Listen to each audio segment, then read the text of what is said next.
Welcome back, everyone, to the Burnout Club. I'm your host, Patrice Bonfiglio, and I am joined today by Sue Zarco Kramer. She is the amazing founder of 3 companies. It is Connecting Dots Guru, Bella Films, and Divorcee Doula. And she is here because I've met her on one of her field trips for Divorcee Doulas. I was tagging along and watching how fabulous of a community she's built in one of the greatest cities in the world. And I can't wait to tap into all of her stories about her amazing companies and also burnout. So, Sue, why don't you give an intro to the community? Really happy to be here. I'm Sue Zarco Kramer. I'm a writer, director, filmmaker, also creative director of my own branding agency called Connecting Dots Guru, where we brand brands through a screenwriter's pen and a filmmaker's eye. And I also just started this platform, which you were part of, Divorcee Doula, which is helping divorcees get their zhuzh back after divorce. But as we know, everyone needs to find their zhuzh. So I created these field trips where I take people on a field trip of incredible exclusive experiences in New York. But now I'm reaching out to other cities as well.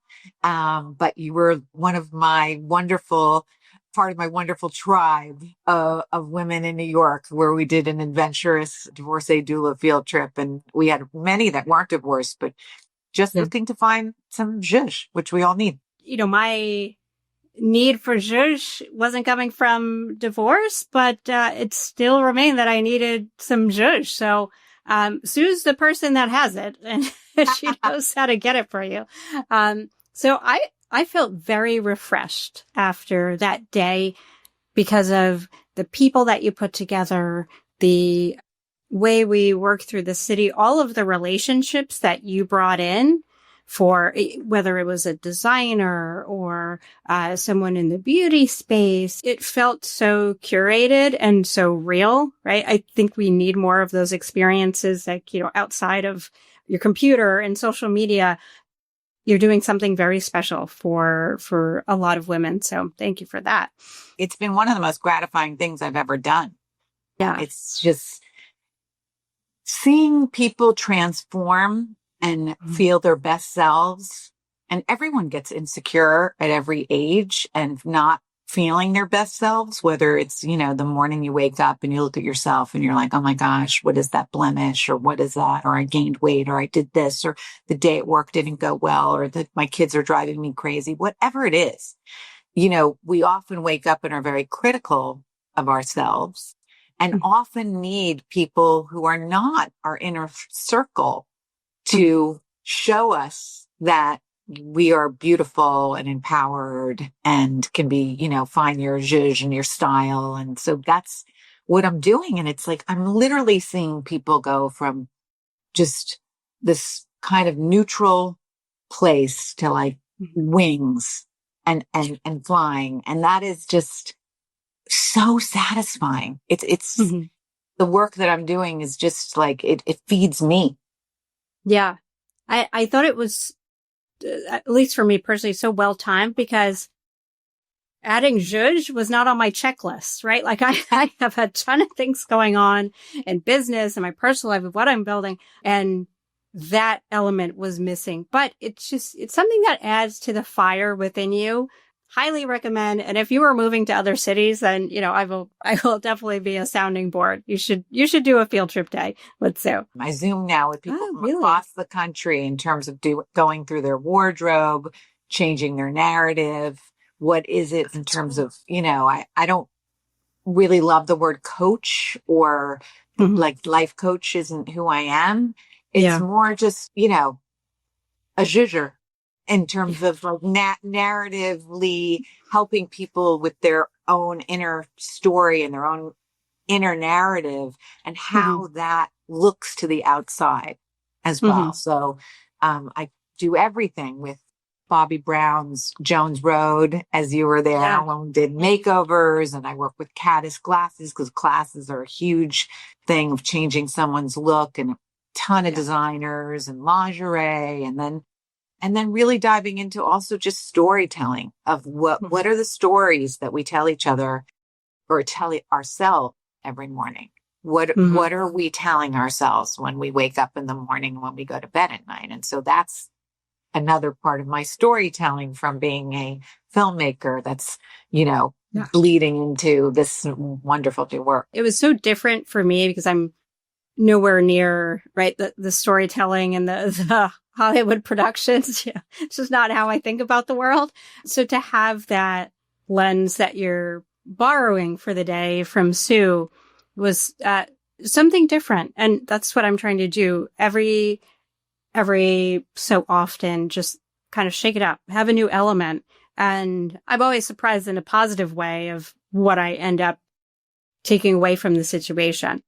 And the other element that makes it very unique to you is that you're not just kind of curating a tour of New York City. You actually have the relationships, right? So with Jones, like, Bobby Brad, right? The designers, and they are opening up their stores and their worlds for you because they know you and they love you and appreciate you. So that element makes a huge difference, right? Because I can go shopping in New York. I don't need someone to take me around, but Sue's experience is unique. So just highlighting that. So why don't we segue? Yeah. Why don't we segue into the world of making movies and writing, and tell us about your experience there? Well, I went to UCLA Film School. I'm one of those lucky people that have known what I wanted to do since I was about 8 years old. Yeah. I always wanted to work in the movie business. I wanted to write and direct and create my own material. So I was lucky enough to go to UCLA Film School and was one of those people that I got discovered really early at a film school. I won a really great award. It was the Jim Morrison Award, which is for best direction, which is because he went to UCLA and he left, a beautiful legacy behind him in terms of giving these merit kind of scholarship and awards, in his name. So I got it from the keyboardist of the Doors, is the one who actually gave me the award, which was crazy.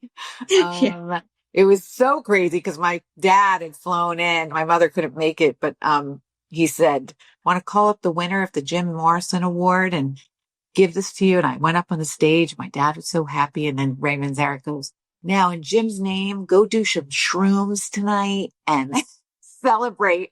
And my dad was like, what? What? Yeah. This place? But I loved UCLA Film School, and basically right after film school, I started working at a couple different studio jobs while I wrote at night.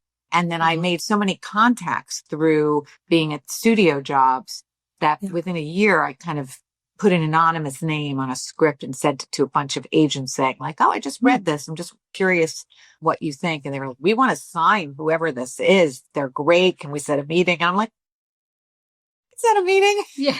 So I got some signed at William Morris, right? Like at 23, 24. Oh, wow. And just started selling things from, my first thing was at TriStar with Holly Hunter. And then I wrote a big movie for Julia Roberts and worked with Meg Ryan and a bunch of one Demi Moore, a bunch of kind of a lot of female stars, Sissy Spacek. And I've had a roller coaster of a career, to be honest, which is, I think if you spoke to most Hollywood people, they would say the same. It's feast or famine. It's, years of, where I'm celebrating Julia Roberts and I'm going off to Italy for 3 months that the studio set me to do research on the movie. And then it goes into, nothing for, a long time. So, it's been up and down. And, when I was 39, I was so tired of selling screenplays that weren't getting made. They were just sitting on a shelf, but I was selling them to big names, big studios. They always wanted to get another director. And I went to film school. I directed, but at that point, like the statistics, which are still extremely low of female directors, were minuscule. And so they wouldn't even consider me until I finally said to my agents, we're going to go out with this script that I wrote. And you're going to take the worst offer, whoever makes me the worst offer, but lets me direct. I won't take the best offer with not directing. And that was my film Gray Matters, which is on Amazon now. Yeah. With Heather Graham and Sissy Spacek and Alan Cumming and Molly Shannon and Bridget Moynihan and Tom Cavanaugh. And it's a romantic comedy. And so that really launched my directing career. And that was amazing.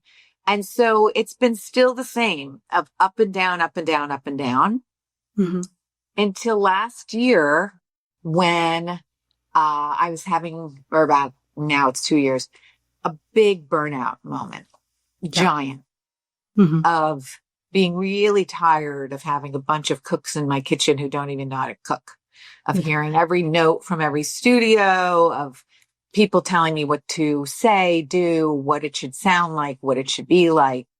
And I just decided to take the bull, by the horns and make my own pilot.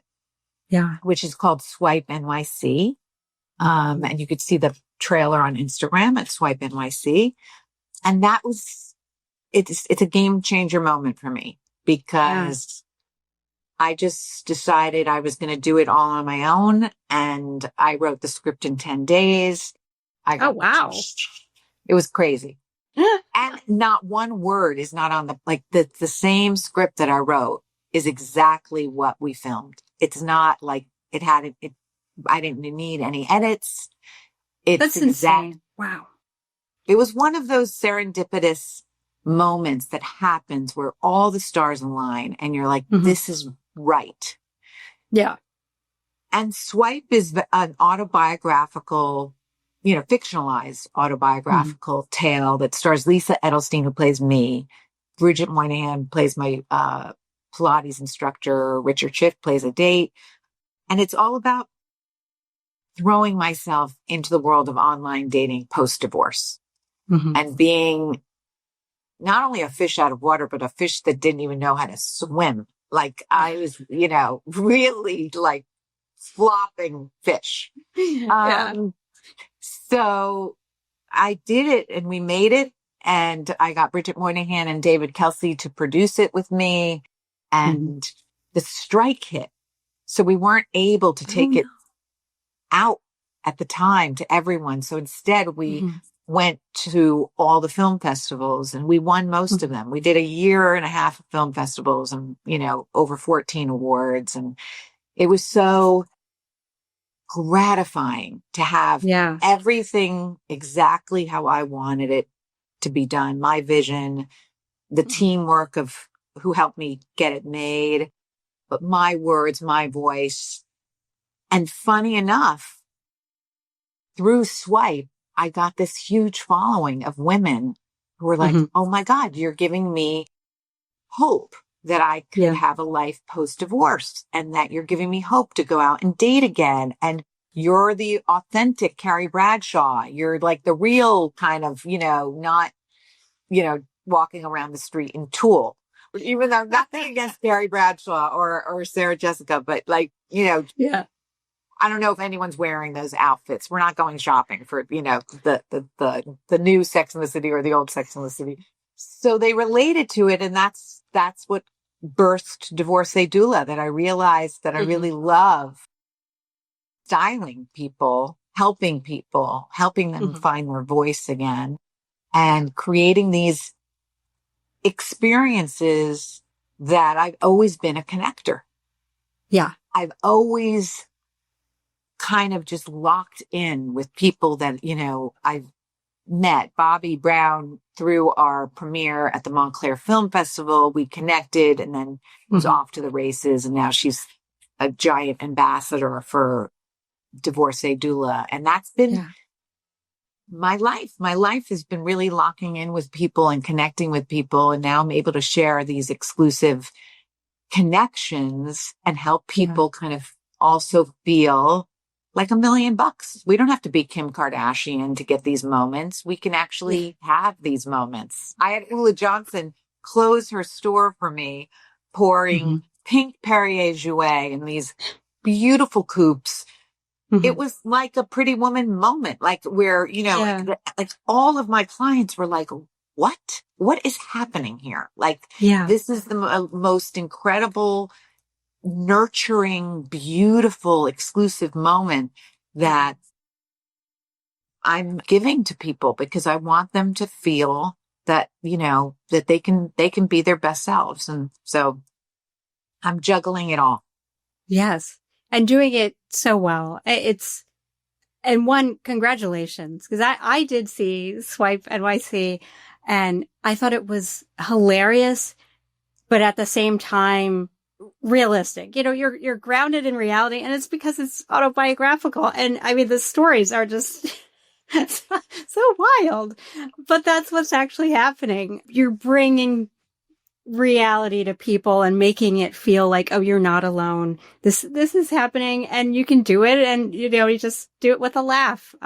So it was wonderful to see. And I could not believe when you said that you didn't have to edit it. It was written so well. And I think just a testament to people. Like, if you feel, you're the head chef and there's all these other cooks in the kitchen, maybe just, open up your own kitchen and cook the meal, because with what you did, clearly you weren't being stopped because there were issues, right? What you produced was fantastic. So congrats on your direction. Thank you. Thank you. I really love Swipe. And now exciting things are happening with Swipe. We're making that version into a series. And then we have a spin-off that's a totally different feel, but has some of the same elements in it in Mexico City. And I got a partner on that who's wonderful, named Howard Morris, who is the creator of the show Grace and Frankie. And so I brought Howard in as my partner, and we're doing Chapter Dose together. So that's exciting. Oh, nice. Because I think that Chapter Dose is another, I'm all about the metaphors, but I feel like Chapter Dose is, you don't have to be divorced for Chapter Dose. It's like we all need Chapter Dose. Like, we all need to think about what our next chapter is and not be stuck in the last one. Yeah. That's perfect advice, because we're going through those chapters regardless, right? Everything seems to change, but are we acknowledging it and being intentional? So I have a request for you. Can you think of a challenge for either for me or for the audience to take on? I'm trying to ask all the guests now something that they should do in the spare time after listening to this episode. I am a big believer in manifestation. So, but I think that you need to really put energy into manifestation. So I'm also doing a book called the Divorcee Doula Handbook, how to get your zhuzh back. And, and one of the chapters, so I challenge everyone to do this. One of the chapters is planting your intentions. And what I do with people is I have them actually plant a garden. And if it's in New York, it could be on your fire escape. If it's in your house that you have some, where you can actually have a deck or you have a yard. And I ask them to buy about 10 different types of plants. And we work through, like, what does a zinnia mean to you? And somebody might say happiness. Yeah. What does this mean? And so we plant a garden, then we put a little bamboo post in each, the basil, the rosemary, strength, perseverance, romance, sex appeal, in all the different plants. And then I have them cook with those with intention. Oh, wow. So when you go to your garden and you're taking the rosemary and it says, hang in there. Yeah. Whatever the thing that you need is that for that particular plant. So it's a garden of manifestation, and that we manifest it even in the food that we're cooking and serving to the people that we love. And so I think that type of full circle, paying it forward from yourself all the way through is a really great thing. And I've seen unbelievable results with this garden planting. Well, that's a fantastic idea. Thank you. I love that. Oh, and I appreciate it. So everyone will have to write in and share how it's going, or post some photos of their particular garden. Send them to Divorcee Doula on Divorcee Doula Instagram, because I love posting people's gardens. I've posted a few and they're just beautiful. Yeah. So fantastic. And as you know, we managed through this episode with a ton of technical difficulties. So it's a short one, but you packed in so many great moments of advice for everyone. Thank you, Sue. I really appreciate having you on the show. And is there any last word that you want to share with the listeners? Just that if you know anyone who is going through a divorce or is going through a breakup, male, female, gay, straight, LGBTQ, whoever that person is might be lost and might be needing to find somebody who can help them with a compass. And I'm here for that. So I'm here for the deeper narrative work. I'm here for the styling. Sometimes it's just a wall of new wallpaper in your bedroom and 2 new lamps just to own your space again. Yeah. And so I'm here for all of it in terms of even dating profiles. I've gone on 210 dates since my divorce, which is what what you're talking about. Swipe. So I know what you're talking about out there when you're talking about that there's a lot of guys that hold fish and there's a lot of girls that do different things. And so I see you. And so whoever it is who needs help, I'm here. And then just follow Swipe and Chapter Dose and all the other projects that I have coming out in terms of my movie career and any branding. I'm here for you. Connecting Dots Guru. Fantastic. Thank you, Sue. And thank you to all the listeners. Oh, wait, one more thing. Yeah. It's okay by the way, I wore a hat today because my hair was wet, but I wear a lot of hats. And I think that as women, we're often just told to stay in one lane and do your job really well. It's like, oh, she's a mom and she has a job. Those are the 2 lanes, and a wife. Yeah. Maybe. Yeah. And I'm here to say, have as many hats as you want. We can wear as many hats as we are incredible. We are born to be multitaskers, and we can be excellent at all of those different tasks. So don't hide behind all your talents. Celebrate them. Yeah. Don't hide your hats. Don't hide your hats. Oh, fantastic. Until the last second. Thank you, Sue, for your great advice. Have a wonderful day, everyone. Thank you.